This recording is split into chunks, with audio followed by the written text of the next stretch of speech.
जी तो आप देख रहे हैं सतरंगी। और मैंने बात की थी ब्रेक पे जाने से पहले एक ऐसे ड्रामा सीरियल की जो कि आप देखेंगे एक्सप्रेस पर। और एक्सप्रेस एंटरटेनमेंट की हमेशा से ही यही कोशिश रही है कि हमारे नाजरीन को वही सब कुछ दिखाया जाए जो कि वो देखना चाहते हैं। और इस बार जो एंटरटेनमेंट का धमाका हुआ है वो तो आप लोगों ने देख ही लिया होगा। हर एक जगह पर, हर एक की जुबान पर यही नाम है कि परवाज परवाज परवाज आ रहा है। और परवाज एक ऐसी प्रोडक्शन है जो कि पहली दफा पाकिस्तान में जी टेलीफिल्म्स और एक्सप्रेस चैनल की मुश्तरका प्रोडक्शन है, जिसके अंदर पाकिस्तानी आर्टिस्टों ने और भारत के आर्टिस्टों ने मिलकर काम किया है। और ये एक ऐसी परवाज है कि जो बहुत ऊंची जाएगी इंशाल्लाह। और जब बात हो रही है परवाज की तो क्यों ना हम पहले चलकर उसका प्रोमो देखें और उसके बाद उसके अंदर काम करने वाले जो लोग हैं उनको बुलाएं और आपसे मिलवाएं। तो देखते हैं चलकर परवाज का प्रोमो।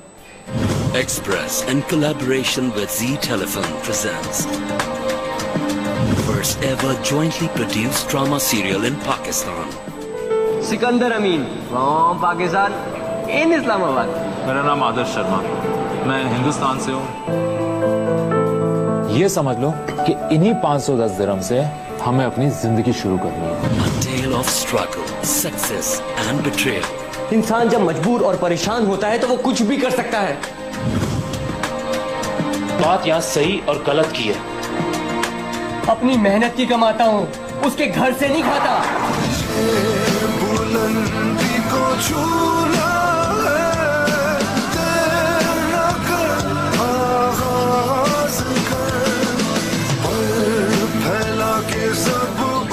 उसके बाद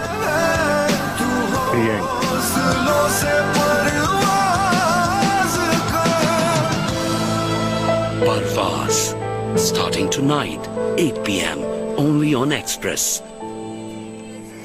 जी देखा होगा आपने और देखने से ही पता चल रहा है कि कहानी कितनी मजेदार होगी। कुछ ऐसे लोगों की कहानी जो अपनी आंखों में बहुत सारे ख्वाब सजाए निकलते हैं अपने मुल्क से और जाते हैं किसी दूसरे मुल्क परदेश में। उनके साथ क्या क्या होता है, कैसी कैसी परेशानियों से वो लड़ते हैं और कैसी कैसी परेशानियां देखने के बाद वो एक ऐसा कदम उठाते हैं कि जिसमें उनकी पूरी की पूरी जिंदगी लाइफ स्टाइल चेंज हो जाता है। कुछ लोग पॉजिटिव जाकर काम करते हैं, कुछ लोग नेगेटिव हो जाते हैं, लेकिन उनका मकसद सिर्फ यही होता है कि जिस मकसद के लिए वो यहाँ पर आए हैं यानी पैसा कमाने के लिए, वो मकसद उनका पूरा हो जाए। और बहुत सारे लोग तो ऐसे हैं कि जो वापस लौट के अपने देशों को जाते ही नहीं है और उनके घर वाले उनके इंतजार में ही बैठे रह जाते हैं। लेकिन ये होता है कि उनके घर वाले लाइफ तो बहुत अच्छी गुजार रहे होते हैं, पैसा तो उन्हें मिल रहा होता है, लेकिन अपने प्यारों के, अपनी चाहने वालों की शक्लें वो देख नहीं पाते। और हर मुल्क में, हर जगह, दुनिया के हर कोचे में, हर मोहल्ले में ऐसे लोग मौजूद हैं कि जो पॉजिटिव भी हैं और कुछ उनमें से नेगेटिव लोग भी होते हैं, जिनको हम अपने ड्रामों में कहते हैं कि जी ये तो विलन है, विलन। और विलन के बगैर ना तो कोई ड्रामा कंप्लीट होता है, ना कोई कहानी मुकम्मल होती है और ना ही कोई फिल्म कंप्लीट होती है। और हमारी जिंदगी में भी विलन है और रहेगा हमेशा की तरह। बहुत सारी चीजें ऐसी होती हैं, हमारी परेशानियां ही विलन होती हैं हमारी जिंदगी में। तो इस ड्रामे में भी, परवाज ड्रामे में भी, जहां बहुत सारे पॉजिटिव लोग हैं, पॉजिटिव थिंकिंग है, वहां पे बहुत सारे ऐसे लोग भी हैं जो कि नेगेटिव भी हैं। जी हाँ, मैं बात कर रही हूँ इस ड्रामे के विलन की। लेकिन उनको बुलाने से पहले मैं आपको ये बताती चलूं कि इस ड्रामे में जिन लोगों ने काम किया है उनमें से जो हमारे भारत से जो लोग शामिल हैं उनमें दिवांश हैं, प्रियल गौर हैं और हमारे पाकिस्तानी बहुत ही प्यारे नुमान हबीब और सुजैन फातिमा है। लेकिन जो वहां पे दुबई में ही पैदा हुए और दुबई से ही जिनका ताल्लुक है, पाकिस्तान में उन्होंने कुछ अरसा गुजारा, अपना बचपन गुजारा और उसके बाद वो दुबई चले गए और फिर वहीं पे पले बड़े और इतने बड़े हो गए हैं कि अब फिर ड्रामे के विलन बन गए हैं। उनको मैं पहले बुलाना चाहूंगी, तो मैं बुलाती हूँ अदील फारूकी को।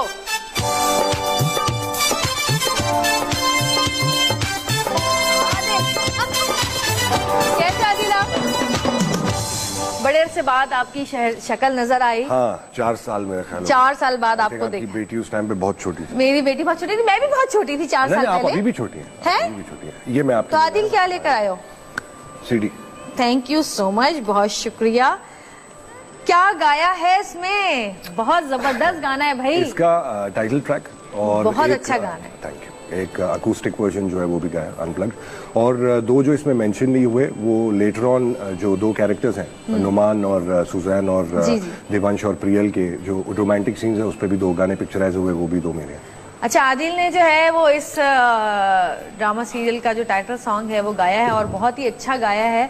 परवाज परवाज, नाम तो परवाज है, तो कैसी परवाज रही आपकी?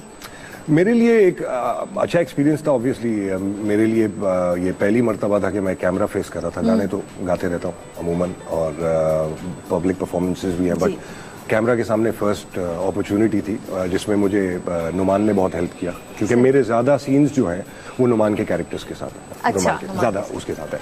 Later on in the half वो, क्योंकि जो देवांश का जो कैरेक्टर है वो मुझे पसंद नहीं करता, बिकॉज उसे पता है कि मैं I am corrupt, I am a bad person, evil बंदा है। तो उसका जो कैरेक्टर है वो लेटर ऑन, बट इनके साथ मेरा वो बहुत अच्छा रैपो रहा। बहुत सारी चीजें सीखने को मिली। ग्राफ कैसे उठाते हैं, कैसे गिराते हैं, बात कैसे करनी है, आपका लुक कैसे होना चाहिए, बहुत सारी चीजें सीखने को मिली, जिसके लिए मैं बहुत शुक्रगुजार हूँ। It was a very good experience. तो गाने की फील्ड से, सिंगिंग की फील्ड से अचानक एक्टिंग में आने का क्या ख्याल आया? गाना ऑफर हुआ था, गाना ही किया मैंने। गाने के बाद इनकी एक सिटिंग हुई थी दुबई में ही, जहाँ मैं डायरेक्टर से मिला, तो उन्होंने मुझे कहा कि आप एक्टिंग भी कर लो। मैंने कहा नहीं, मैंने एक्टिंग नहीं करनी, कोई शौक नहीं। तो कहा नहीं, करके देखो, आप स्क्रीन टेस्ट दो। स्क्रीन टेस्ट मैंने दिया, बाल लंबे हुए थे उस टाइम पे। देखिए जौहरी जो है ना वो हीरे की पहचान रखता है। हाँ, तो वो अब अल्हम्दुलिल्लाह तो एंड अच्छा एक्सपीरियंस। तो उन्होंने फिर स्क्रीन टेस्ट कराया, स्क्रीन टेस्ट में पास हुआ। सही। स्क्रीन टेस्ट के बाद मुझे पता चला कि विलन का है, तो मैं और एक्साइटेड हुआ, क्योंकि कैरेक्टर जो उन्होंने डिफाइन किया बहुत अच्छा था, लार्जर देन लाइफ, बहुत सीरियस और बहुत अच्छा कैरेक्टर था। तो घर वालों ने देखा और घर वालों ने पसंद किया आपके कैरेक्टर को?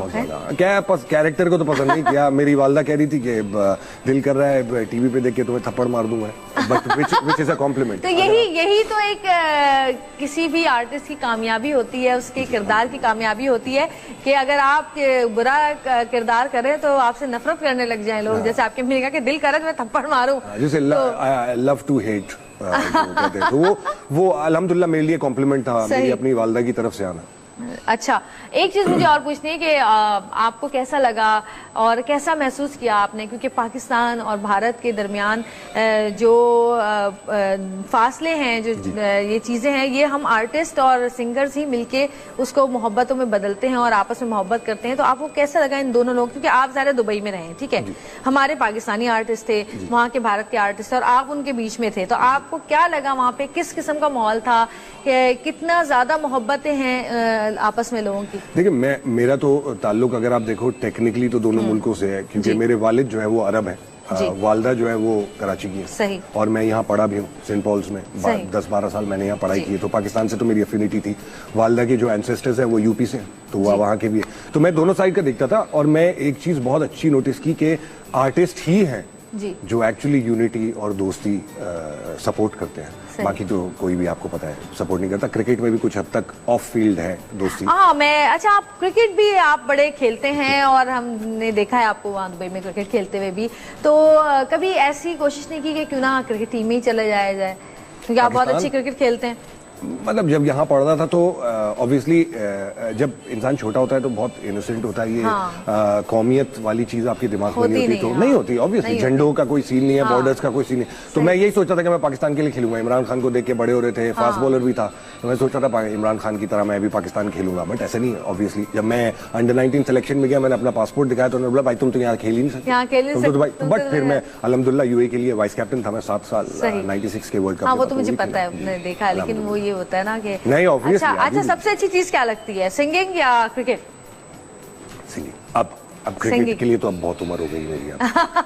नहीं, फिर भी खेलने में तो मजा आता है ना। ऑफ कोर्स, मैं अभी भी खेलता हूँ, ए डिवीजन अभी भी खेलता हूँ, टॉप नॉच क्रिकेट खेलता हूँ। यूए के लिए नहीं खेलता, अब माशाल्लाह 41 साल का हो गया। अब क्रिकेट उस लेवल पे नहीं खेली जाती। कोई ना कोई दर्द कहीं ना कहीं निकल आता है। हाँ, कहीं ना कहीं तो निकल आता है। तो बट हाँ, सिंगिंग बहुत ज्यादा मेरा फर्स्ट लव ऑब्वियसली इस मामले में सिंगिंग। अच्छा जी, परवाज करने वालों में से एक परिंदा हमारे पास भी मौजूद है और वो हमारे ही मुल्क का बहुत ही प्यारा आर्टिस्ट है। आप उनको बहुत पसंद करते हैं, मेरा भी वो ऑल टाइम फेवरेट है। तो हम पहले उनका पैकेज देखते चलते, उसके बाद उनको बुलाएंगे। नुमान हबीब एक ऐसा उभरता हुआ सितारा जिन्होंने कम वक्त में अपनी पहचान बना ली। आज वो टीवी इंडस्ट्री की जरूरत बन चुके हैं। अब वो एक्सप्रेस और जी टेलीफिल्म्स की पहली मुश्तरका प्रोडक्शन ड्रामा सीरियल परवास में सिकंदर के रूप में नजर आएंगे। सिकंदर अमीन फ्रॉम पाकिस्तान इन इस्लामाबाद। इंसान जब मजबूर और परेशान होता है तो वो कुछ भी कर सकता है। इनकी जानदार अदाकारी ने इस ड्रामे में 4 चांद लगा दिए हैं। इनके साथ पाकिस्तान की अदाकारा सुजैन फातिमा भी भरपूर साथ दे रही हैं। Parvaz, starting tonight, 8 p.m. only on Express. जी तो मैं बुला रही हूँ हमारे बहुत ही प्यारे, हमारे बहुत ही अच्छे नुमान हबीब को।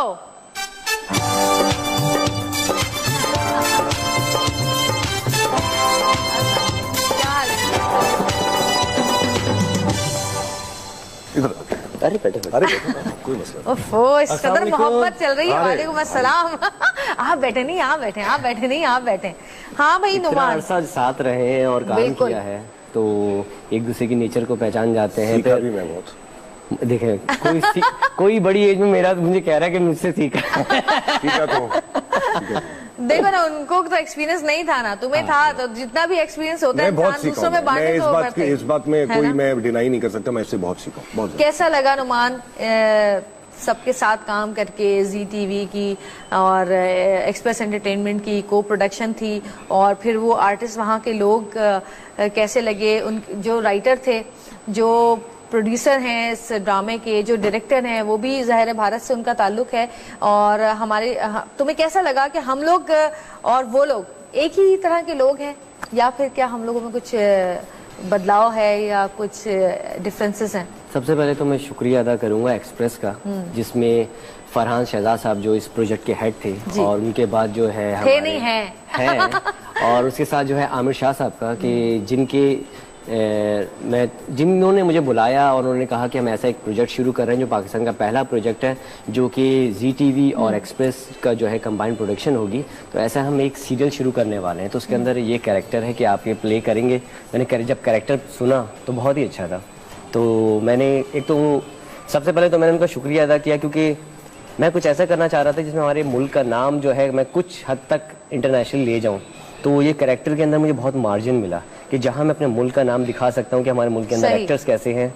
और ऐसी इंडस्ट्री में जाना, ऐसी इंडस्ट्री के डायरेक्टर, ऐसी इंडस्ट्री के प्रोड्यूसर, उन लोगों के दरमियान में आके काम करना, ऐसी इंडस्ट्री के एक्टर्स जिसमें इंडिया भी शामिल था, जिसके साथ हमारे यूएई की भी एक्टर्स शामिल थे। तो इंटरनेशनली लेवल पर जब जाके हमें काम करना था तो वहाँ पर ये बड़ा मुश्किल हो गया था कि वहाँ की इंडस्ट्री की सोच अलहदा है, वो हमारी फील्ड से बहुत आगे सोचते हैं, उनकी सोच जो है इंटरनेशनली तौर पे जो है ब्रॉट हुई है। तो जब मैं वहाँ पर गया तो वहाँ जाके जब मैंने लोगों से मिला, जैसे हमारे डायरेक्टर थे फ़हीम जो है इनामदार, मैं उनको हमेशा फ़हीम ईमानदार कहता हूँ, जो काम में हमेशा ईमानदारी करते हैं। उसके साथ हमारे जो प्रोड्यूसर थे सुहेल साहब, वो भी बहुत अच्छे इंसान थे, उन्होंने बहुत कोऑपरेट किया ओवरऑल शूट के अंदर। हमारे डीओपी थे संतोष साहब, उसके साथ जो हमारी पूरी क्रू की टीम थी। इसके अलावा मेरे साथ जो है हमारी पाकिस्तान की एक्ट्रेस सुजैन थी, उसने बहुत अच्छा काम किया। प्रियल गौर थी, इसके अलावा जो मेरे साथ, प्रियल गौर तो आपके साथ थी ना? बिल्कुल मेरे साथ थी। और जो अभी मेरा तक है आपके साथ या नहीं है? ख्यालों की बात करें। ख्यालों में रह गई या नहीं? जब तक ये ड्रामा चलेगा ख्यालों में तो रहेगी। और एक और जो शख्स जो मेरा दूसरा कैरेक्टर जिन्होंने प्ले किया, आदर्श कैरेक्टर का नाम था, और उनका नाम था जो मैं गौतम। और उनके लिए जो है वो बंदा बहुत अच्छा इंसान। जब हम गए, क्योंकि दो दोस्तों की बहुत अच्छी केमिस्ट्री थी। मैंने कई अरसे बाद लड़कों की स्टोरी कुछ सुनी थी, कई अरसे बाद, मतलब और औरतों पे ज्यादा बनते हैं। तो मैंने वहां जाके पता है पहली क्या बात कही थी, मैंने कहा अगर ये ड्रामा एक्सप्रेस के अलावा कहीं और शूट हो रहा हो, कोई कॉन्सेप्ट जाता तो सबसे पहले कहते हैं ये काम करिए लड़कियां कर दो, लड़कियां डाल बाद लड़का बाद में करे। तो वो भी हंसे, तो उन्होंने कहा था हमारे यहाँ भी कुछ इंडिया में ऐसे ही चल रहा है, क्योंकि आजकल दौर ही इस चीज का, ऐसा कोई बुराई नहीं है। दोस्ताना फिल्म भी मशहूर हुई थी, बट यहाँ अल्लाह का शुक्र है आपके नहीं, अगेंस्ट मूवी जो है लड़कियां वो तो मैन ओरिएंटेड होती है ना, और जो ड्रामाज हमारे यहाँ बनाए जाते हैं वो वुमेन। अब फिल्मों में भी आप अगर देखो बॉलीवुड वगैरह में इतनी वुमेन ओरिएंटेड फिल्में बनना शुरू हो गई हैं, और ये एक चीज चली है, एक ट्रेंड चला है जो बहुत अच्छा है, बहुत अच्छा। वुमेन ओरिएंटेड इसीलिए बनते हैं क्योंकि खवातीन ही ज्यादा देखती हैं ना, इस वजह से। अच्छा जी, ब्रेक का टाइम हो गया है, हम लेंगे छोटी सी ब्रेक।